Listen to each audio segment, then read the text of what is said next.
I'm going to welcome up to the stage to kick us off this evening a friend of mine, a friend of the club. He is the new placement chair of the Manhattan Project. Him and Mike will explain a lot more what this is, but please welcome to the stage Dean Moser.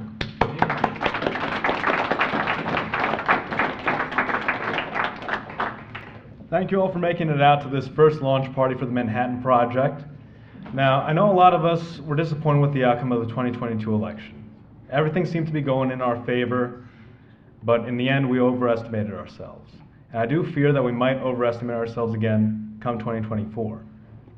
I see the history of the United States as multiple periods where one party or one ideology dominates politics.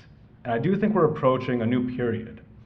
The problem there is that the left has the lead on us. They have more of their people in politics. They control more institutions. That's a major problem. We have a handful of good politicians, but oftentimes they surround themselves with the wrong people. And this is going to compromise the policy they produce.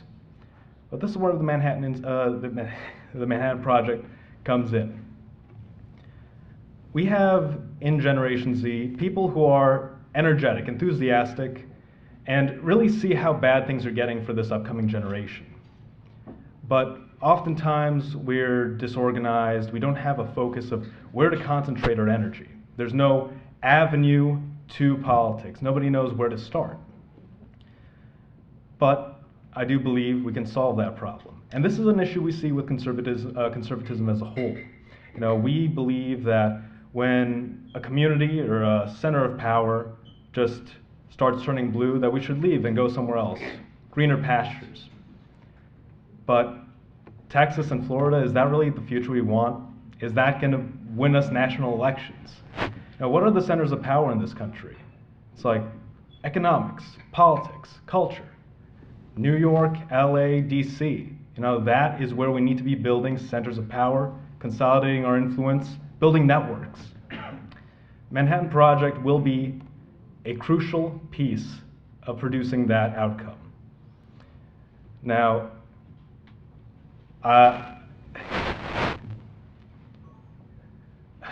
gosh, I forgot what I was going to say. Well, I can't remember the rest of my speech, but without further ado, I'd like to welcome the next speaker, Mike Bartels.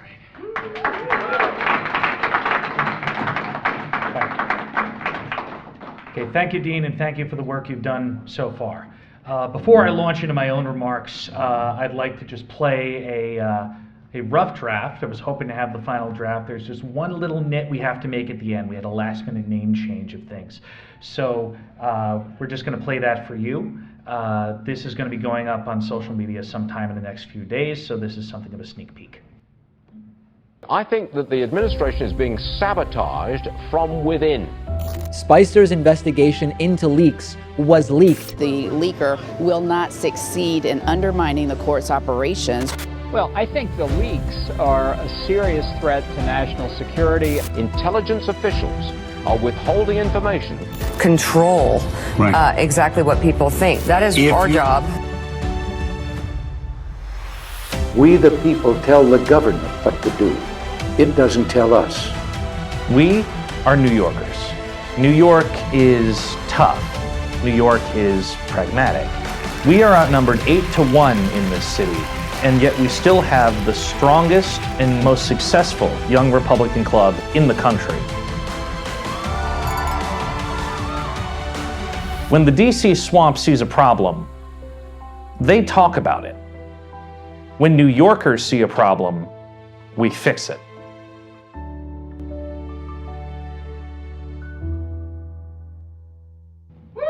Ready.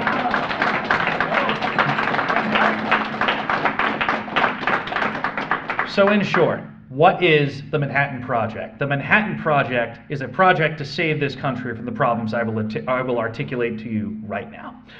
The Manhattan Project is a jobs network. It's a social network. It is a growth of a conservative society within politics, within staffer jobs in Congress, within media, and within think tanks, built around people who promise to represent the American people as they vote and not as they are seen by the swamp.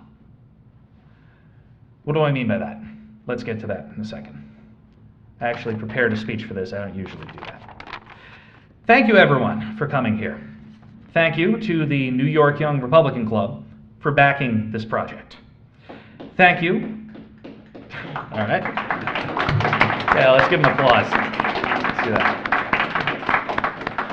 Thank you to the various contacts of the different organizations with which we have spoken. Thank you to the internal team of the Manhattan Project. Many of them could not be here because they're spread out across the country, including those who helped us from Pennsylvania, North Dakota, Wisconsin, Alabama, Ohio, Arizona, and Texas. Thanks to my mom and dad in the audience for their support. And thank you. Let's get an applause for them as well. And thank you, obviously, to the great Andrew Giuliani, who joined us this evening.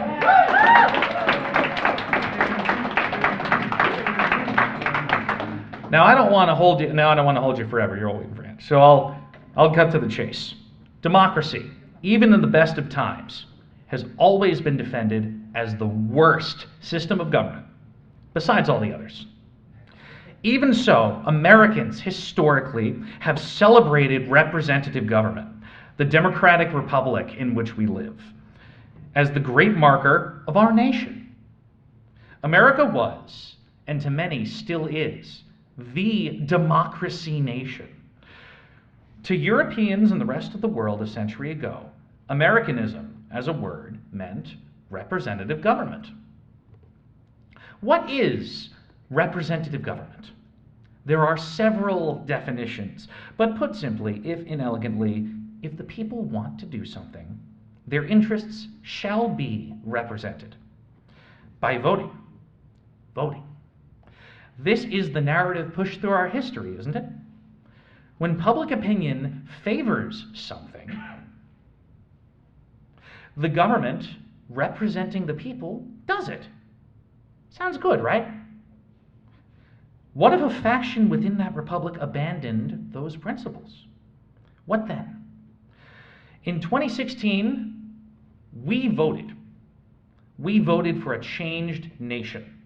We voted for a wall. We voted to repeal the Unaffordable Care Act. We voted to end foreign wars. We voted for a government that represents the people rather than special interests. We voted for election integrity. We voted for a nation where our parents know that sending children to their schools doesn't endanger them. We voted for safe streets. We voted, we voted, we voted. What did we get?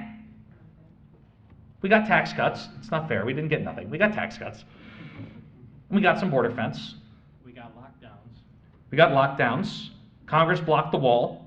Congress didn't address the Affordable Care Act. We stopped foreign wars for a bit. But that's totally reversed now. Efforts at election integrity went dismissed as conspiracy theories. Our schools got more dangerous, but also more aggressively degenerate, and violent mobs burned down cities across America, mostly peacefully. Did we vote for that? No. Did anyone here, did anybody at all vote for that? No. Yes. As published in 2020 by Atlantic Magazine, about 55% of Americans, 55%, a majority, declared themselves disaffected with democracy. A tragedy in the supposed home of this system of government, that people now reject their core governing ideals. Can you blame them, though? Let's get interactive. Let's take a poll here. Who here honestly believes their voice is heard in Washington right now? Fascinating. Some would say this is our leaders' betrayal of their principles. Some pin this on Trump himself, Donald Trump. I don't think that at this point, but I don't think that a vote for Trump had ambiguous intent. Who did you vote for in 2016? Trump. Who did you vote for in 2020? Trump. And who will you vote for in 2024? Trump. And so your intentions and his mandate and the mandate of every Republican in Congress stands clear. But if all remains as is, do you expect that to change anything of substance? It's a tough question. No matter what our president and our representatives did or do, it seems sometimes that the culture of the swamp ensures the same result. Our elected officials rely on a network of staffers and advisors, and over and over and over again, the unelected DC network fails us on that principle. Trump is one man among an army of staffers, and even if he means well, it is the staffer's voice that ultimately is heard on Capitol Hill in many cases. Capitol Hill. Last week I spoke at Georgetown University, right by there, nice place. And there I found something that I found a little comical.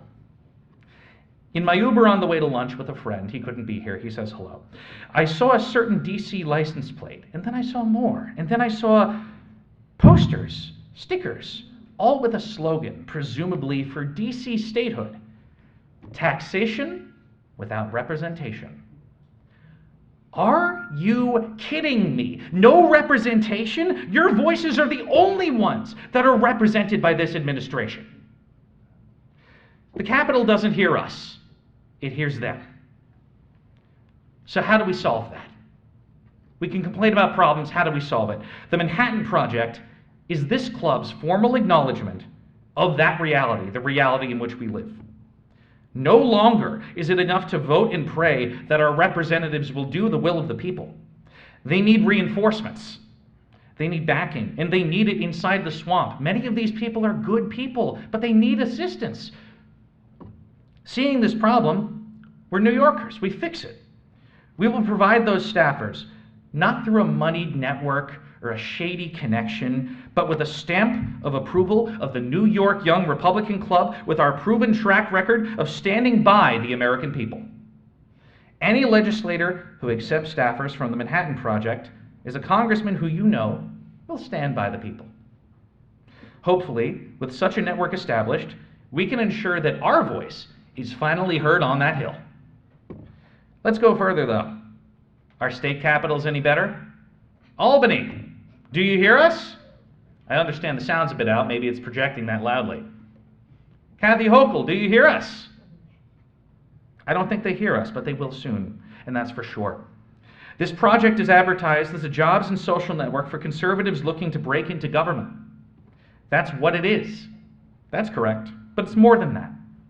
Our nation is in danger because of the ideal of representation that breeds only silence. Voting is necessary, but not sufficient. The left and the multinational corporate interests that dominate Washington have abandoned the principle of representative government. That's unfortunate. But so we must take it back. This goes beyond government, by the way. Lobbying groups which claim to speak for the people, we're looking at you. Reporting agencies, news agencies that claim to speak for the people, we're looking at you. Literally, I'm looking at you. You're in the back there. These people must step up and prove that they say what they actually do. Will policymakers and opinion makers step up and prove their devotion to representative government?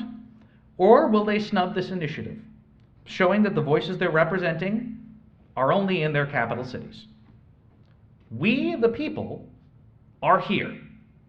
We, the people, have spoken. Have we spoken? Yes. We, the people, are waiting for their response.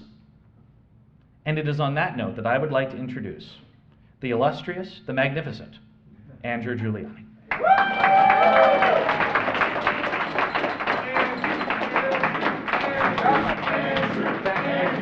Thank you very much.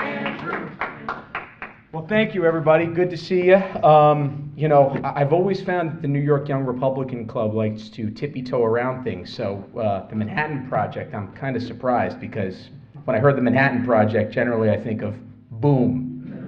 No, come on, I'm kidding around. We know the New York Young Republican Club always ends up standing with a backbone for conservative principles in, really, let's face it, what is the number one area, I don't want to say ground zero because that has different connotations, but really in one of the number one areas where we are being attacked by these progressive, illiberal ideas. It's not liberal anymore, it's illiberal ideas. When you want to shut off speech we're not talking about classic liberalism anymore. It's anything but. It's actually the exact opposite. So I want to make this a little bit more of a question and answer. Mike did a spectacular job with his speech. And very funny, by the way, too, Mike. That's pretty good. Gutfeld's right down the road over here, so you might have to, he's on it a little bit. If he needs an extra guest, we'll put him. But you know, I was looking around the room while you were speaking and before, and we talk about the importance of making sure that we can create this pipeline to City Hall. I see somebody in the room who was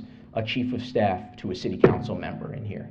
Has anybody worked in Albany in this room? I don't know if I've seen that. Well, we're lucky that you haven't worked in Albany, I can tell you. I never worked in Albany either, but I spent about 1.5 years trying to work in Albany, and it probably makes Washington, D.C. seem like a pretty welcoming and friendly place. I can tell.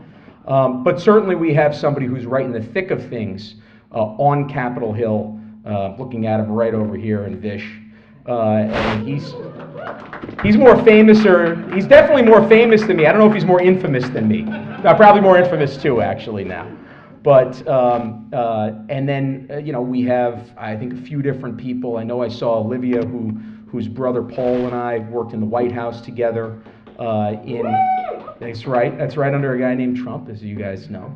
But when I think about the amazing successes and policy successes of President Trump, but I also think about what was left on the table and what can be changed starting January 20th of 2025. I think one of the most important things is getting the personnel right. There's a classic line, not just in Washington, but I think it's probably anywhere where you're examining your personnel, probably in Fortune 500 companies, small businesses, but personnel is policy. The people that you have in there that's running the show, that's helping you run the show, they're going to help dictate what policy gets pushed forward and what gets tabled, what gets pushed away. You could think of the agencies that President Trump had people that were fighting for him day in and day out, and the ones where really he was undermined by this swamp class. You know, one of the things that we love about President Trump is also probably one of the things that hurt him the most going into Washington, D.C. The fact that he was never in politics before meant he never built out an infrastructure that he can actually take into the White House. I think he's starting to correct that now. You're seeing that partially with the American First Policy Institute that he's got down there. It's people who are ready. But I think more than anything, I think it's very important that we have really strong programs like the Manhattan Project, where people can actually look and say, okay, what can I do to gain the institutional knowledge? That way, when I have the opportunity to step into City Hall, to step into the state assembly or the state senate, or hopefully in 4 years, the governor's office, to step into the White House, to step into Capitol Hill, I really not only know what's going on, but I understand the levers and mechanisms to make the change that we need to make the changes for. Otherwise, you're just going to be in there and you're going to have somebody that has the right meaning, the right ideals, but ultimately there's a learning curve, right? And it's going to take a little bit of time. I think something like this, where we compare, I think, people that have had that are going through it, that have had the knowledge of what these institutions look like and can pass that on, I think it's really helpful in making sure that conservatives with the right ideas are also really well prepared, right? The talent that we have, and I can tell you there's a whole lot of talent that I've seen just being around and being a member of the New York Young Republicans Club. But that talent is given the opportunity to flourish through the experience of others, through the pros, through the cons. You know, I can think about some of the things where I worked in the very beginning of the administration with people who I didn't know at first, but turned out to stab us in the back. I remember in late January, there was a guy who came into the White House, and I had a very friendly conversation with him. It was actually the day after my birthday. I remember it well. The guy's name was Anthony Fauci. Didn't turn out to be too nice of a guy. You know, when I think about it, I think this is a very important project. I think it's appropriately named because I think that some of what we see as the traditional Washington and swamp insiders in Albany need to be truly blown up. But I'd love to have a couple of questions. Right, that's true. That's true. And then maybe I'll finish up a little bit on, go ahead, sir. Can you give me a key performance indicator that would tell you the Manhattan Project is on the right track? Good question. I think it's probably not just the amount of, this is probably a few years into the future, but it's how many people are in City Hall, working in City Hall, chiefs of staff of members of the City Council, how many people are working for state assemblymen and state senators. So you can just say, if you talk about a metric, it's probably the number of people, you know, in the 3-year mark, in the 5-year mark that are working on Capitol Hill, that's working in Albany, that's working in City Hall here, and hopefully that's working in the White House.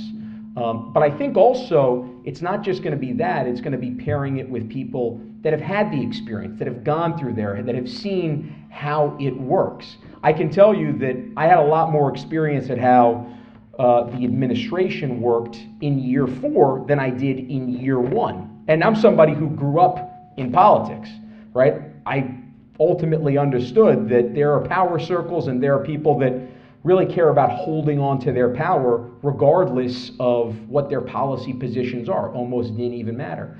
Even with that, and even with the 25, 26, 27 years of political experience that I had had walking into Washington, it still was a bit of a surprise just how many I felt Republicans were more, what's the best way to put this, were more interested in holding on to their power than getting the policy wins. And I think also I see that sometimes even in some Republican campaign circles, where you see some Republican circles that are more interested in holding on to their small minority of power than actually finding ways to win.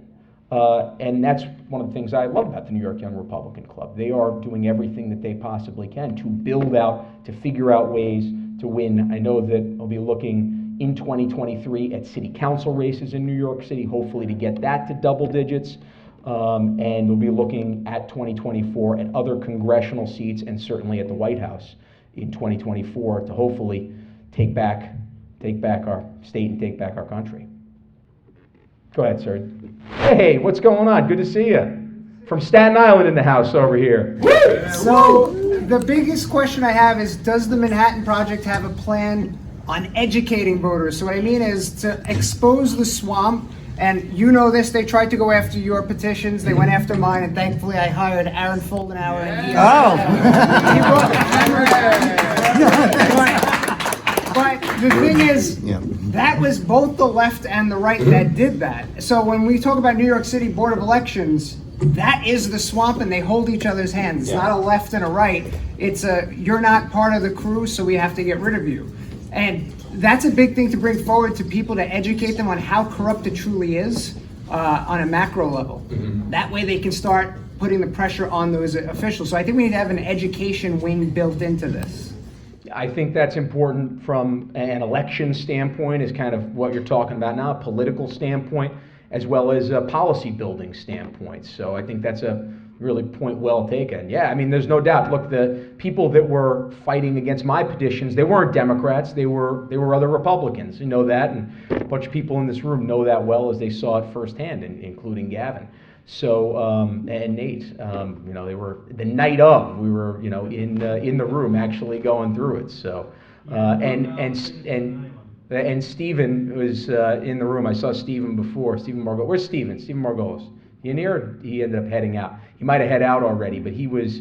I think he got like the 3rd most signatures for our campaign. Was spectacular. But yeah, you're right. I mean, it was Republicans that were fighting against us. And if you are not an anointed candidate, then there's not this belief of, hey, we should make sure that everybody has a voice. One of the things that I've decided to do, just in my probably from my history in seeing this, but I've had some candidates that have asked to endorse in the 2023 race. What I've said is, look, I'm spending time working at WABC radio now. What I want to do is I want to have those candidates on and create a forum, create a debate. I know how hard it was for me to get a debate, to get 3 debates. They wouldn't even let me in the room for 2 of the debates. There you go. They wouldn't even let me in the room for 2 of the debates. And then think about the general election candidates, right? Zeldin only had 1 debate with Hochul on New York 1 on I don't even remember when it was, what night it was. Joe Pinion, who kicked Chuck Schumer's, I'll say it, he kicked his ass, was on a Sunday night at 7 o'clock on New York 1. I mean, how many people watched it? I think I watched, I was going back and forth between that debate and the Giants game, and it's one of these things where we want to make sure we're creating as many forums so that way the best candidates, the cream ends up rising to the crop, not just somebody who's closest with the party insiders, if you will. Yeah. Any, Heshi? I love you, first of all. Oh, thank you very much. You're the first person to say that to me today. I think my wife said that to me yet, so. My wife didn't. My wife didn't. She called me fat. I don't know. I have a question that bothers me. I love the Republicans. By the way, I just joined your party a couple of months ago, and I'm going to win city council race. But my problem is what I've seen of the Republicans is a lot of the time the Republican Party through the years has been aligned with the Conservative Party.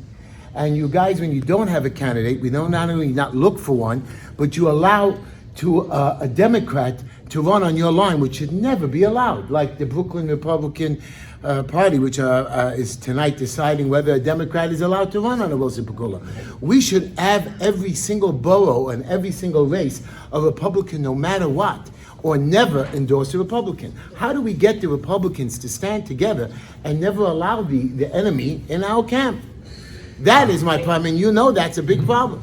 Yeah, I think it's by, this is cliche, but I think it's by more speech and not less speech. I think it's by being able to really have every candidate get their message out there to the constituency. So whether it's a city council, letting your voters who are going to come on out the last week of June know the situation that's going on. So that way they can go in there fully educated, not just going in there seeing the R's in front of their names, getting maybe the mail from your opponent, and that's how they're making the decision. But actually as much information both from you, from your opponent as possible, and that's how you flesh out who the good candidates are versus the phony candidates, I think.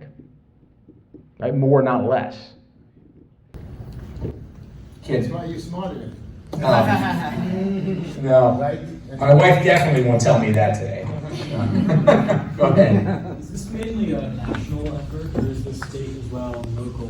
And how do you weigh the differences? Like, how do you weigh sending resources to those local and state efforts versus a national effort? I think, do you want to take this question? Yeah, absolutely. Good question. I think it's all of the above, but go ahead. So obviously resources as we begin are limited. Currently we have a list of maybe 30 people right now who are interested in being placed somewhere. So obviously just using basic math, I mean, you have tens of thousands of people who are working in different positions all over the country, state and federal. So we're trying to focus right now on Capitol Hill, on Albany, and we've gotten a weirdly specific amount of interest from Madison, Wisconsin. So for whatever reason, Wisconsin is all right. If you want to, go, sure, take it. So that's kind of where we're at right now. As people get more interest in working in one space or another, we'll start expanding to others. I mean, all the states that I named: Pennsylvania, Ohio, Alabama. All of these, we have like 1 or 2 people on the ground there who are going, okay, now maybe we can try to talk to some people and get something going here. We're also going to be targeting college Republican chapters, college Republican unions, young Republican chapters around the country, and we'll kind of devote resources to places as these things pop up organically initially. And to the extent that we have to decide anything further, we're going to focus on swing states for 2024 because, as multiple people have brought up before, election integrity is a very important issue. Good question. Good question. There's Stephen, by the way, right here. Go ahead, sir. From New Jersey? Yes. Okay. Obviously, politics has always been a dirty game, but yes, recently it's gotten downright uglier than ever recently. I very much agree. Could you elaborate on some of the risks you have to take putting that R next to your name running for office? Because obviously we need more Republicans, but obviously it takes a toll most of us as regular voters just don't see. Could you elaborate? Yeah, it takes courage, I think, especially in a place like New York. It's not easy. It's very easy to kind of put your kind of political affiliation aside in New York, or even just say you're a Dem and kind of quietly vote Republican because you just won't get the pushback that you will.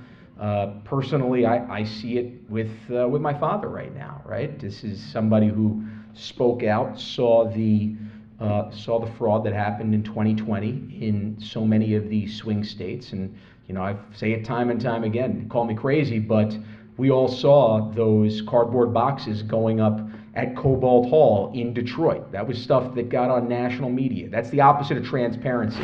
If you want to tell me, hey, that St. Patrick's Day, I want to see it, and I put up cardboard boxes, that's the opposite of transparency. When you talk about what happened in Atlanta, we saw those ballots that got pulled out.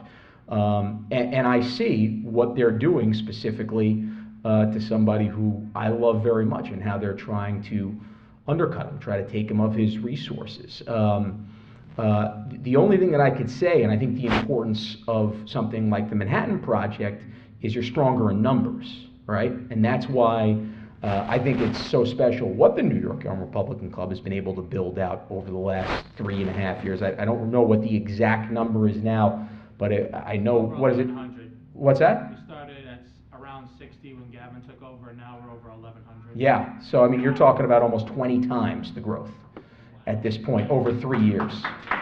It's amazing.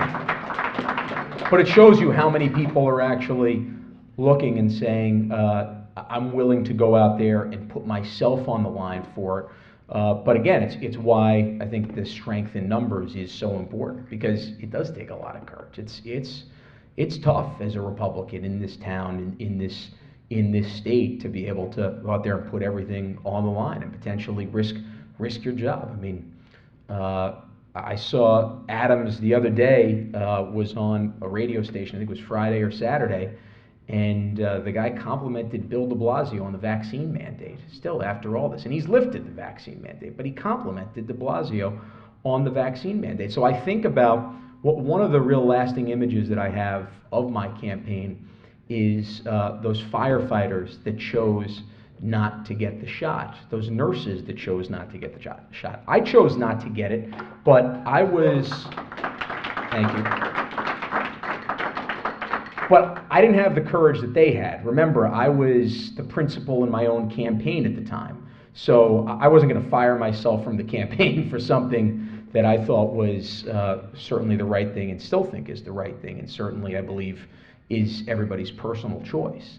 But when I think about the courage that those men and women had to make that decision, knowing that they were putting their livelihoods on the line, that's real courage.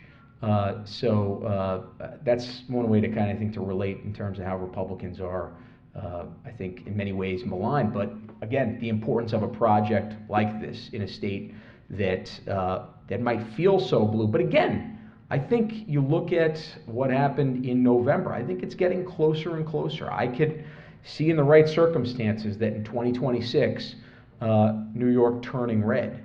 But you need to start building that out now. And one of the ways to build that out is through something like the Manhattan Project. There are other projects that we'll need to develop, but that's not something that can start a year before a campaign. It's something that needs to start, let's say, 3 years before 2026.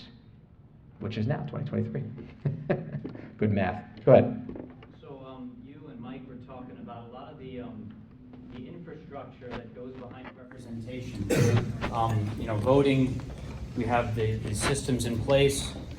I want to talk about it maybe from the other side, from the human relationship side. What are some of the lessons that possible candidates need to learn? I'm thinking from the point of view of the fact that 15 years ago, people, look at how the internet has fundamentally changed everything. I mean, you know, Trump was supposed to lose in 2016, 99%. Everyone knew that as a fact.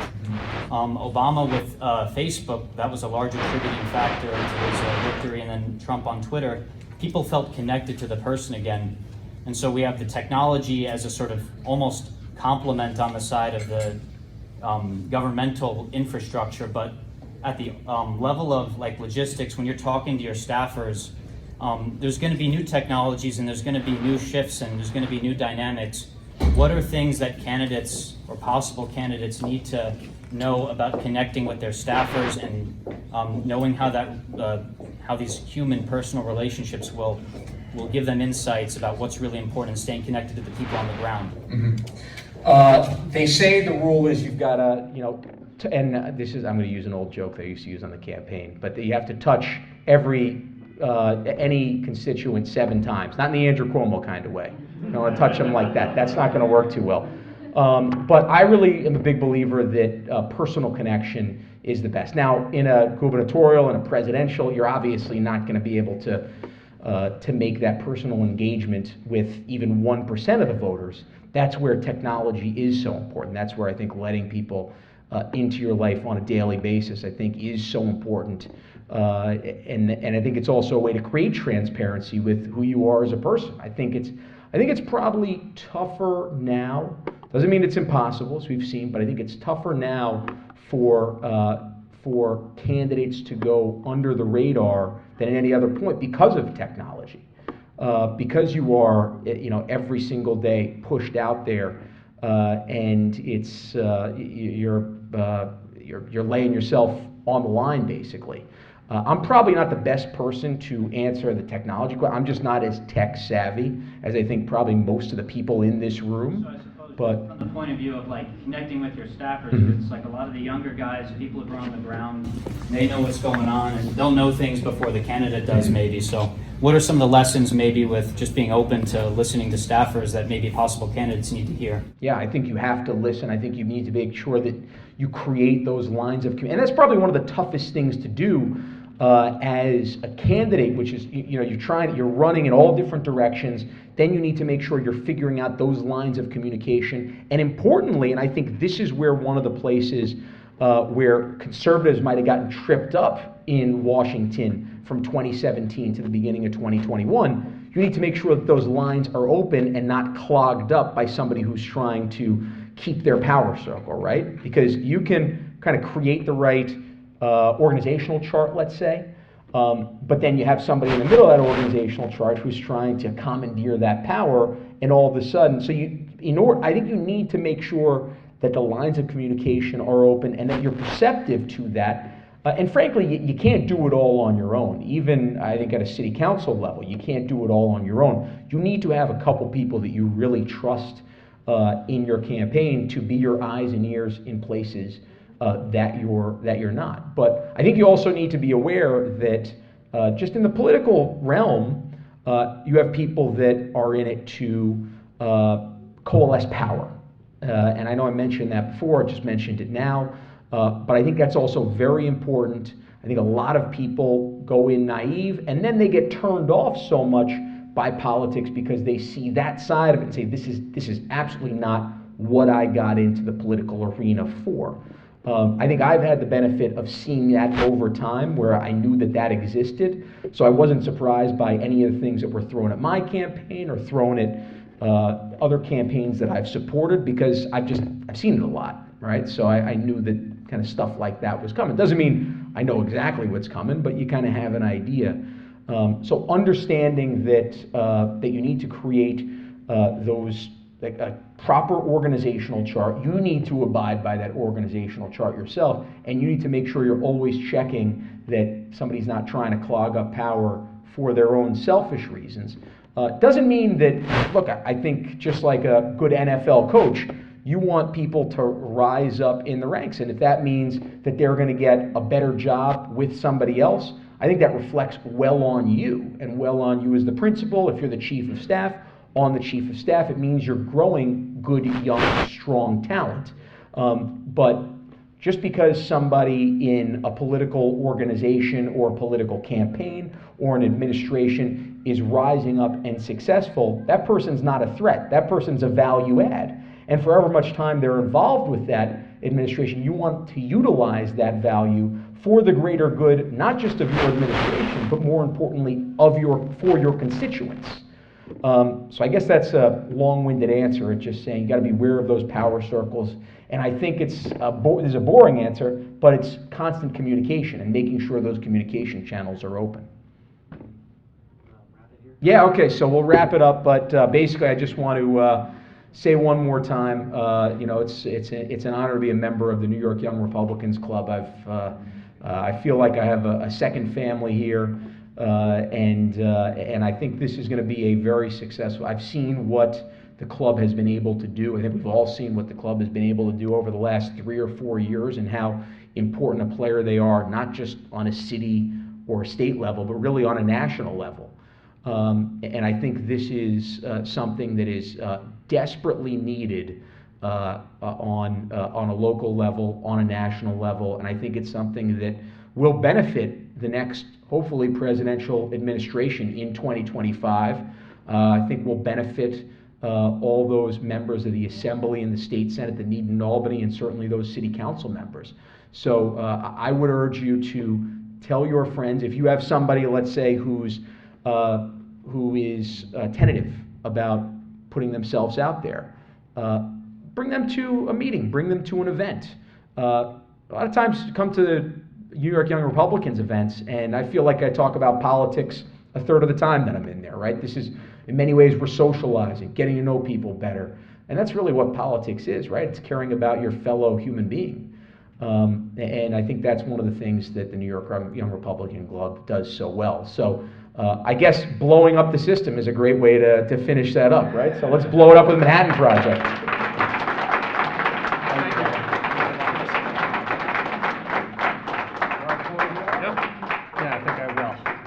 Well, thank you everyone for coming. If you look on your chairs, if any of you need one more of these, I have like 200 of them. So this cool little design on the front. I need one, thank you. This cool little design on the front, on the back of it, you got a little QR code, takes you to the Manhattan Project's website. If you're interested in signing up to join, if you're interested in looking and being placed, just give us your information on the site that you will find by scanning the QR code with your iPhone camera.